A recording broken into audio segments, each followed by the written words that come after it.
Hello, আমি Payel. Welcome to my cake making video. আজকে আমি যে কেকটা রেডি করছি এটা ছিল বাটারস্কচ ফ্লেভার।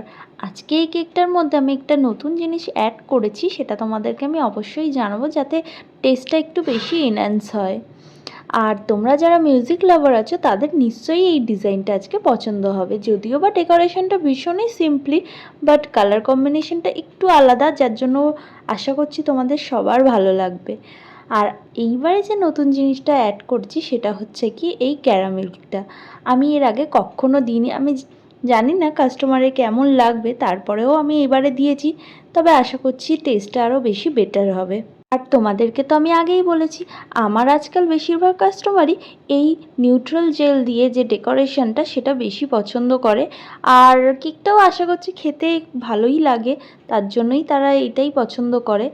আর উপরে যে নিউট্রাল জেলের কালারটা সেটা আমি কাস্টমারকে সাজেস্ট করে দিয়েছিলাম। জানি না ফোনে কতটা ভালো লাগছে, সামনে থেকে কিন্তু ভীষণই ভালো লাগছিল। এরপর আমি যে কেকের উপর ডিজাইনটা করছি সেটা ছিল মিউজিকের যে নোটের লোগোগুলো আছে সেগুলো। এটা আমাকে কাস্টমারই করতে বলেছিল।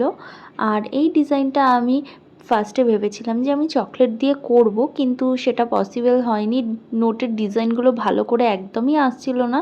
তারপর আমি হুইপিং ক্রিমের মধ্যে একটু ব্ল্যাক দিয়ে তারপরে করেছি। তারপরে দেখলাম ডিজাইনগুলো পুরো পারফেক্ট আসছিল। আর যেহেতু এখন গরমটা খুব একটা বেশি নেই, তাই জন্য আমি কেকের উপর যে নামগুলো সেগুলো আমি এই ফন্ডেন্ট দিয়েই করি। ফন্ডেন্ট দিয়ে নাম লেখার পর এটা কেকের উপর দিলে ভীষণই ভালো লাগে, আমার কাছে ভীষণ ভালো লাগে, তাই জন্য আমি এটাই দিই। তবে গরমকালে খুব একটা স্টে করে না, তাই জন্য আমি তখন ক্রিম দিয়েই কাজ চালিয়ে। এটা ছিল আমার একদম কেকের ফাইনাল লুক। খুবই সিম্পল একটা লুক। তোমাদের কাছে কেমন লাগলো আমাকে অবশ্যই কিন্তু জানিও।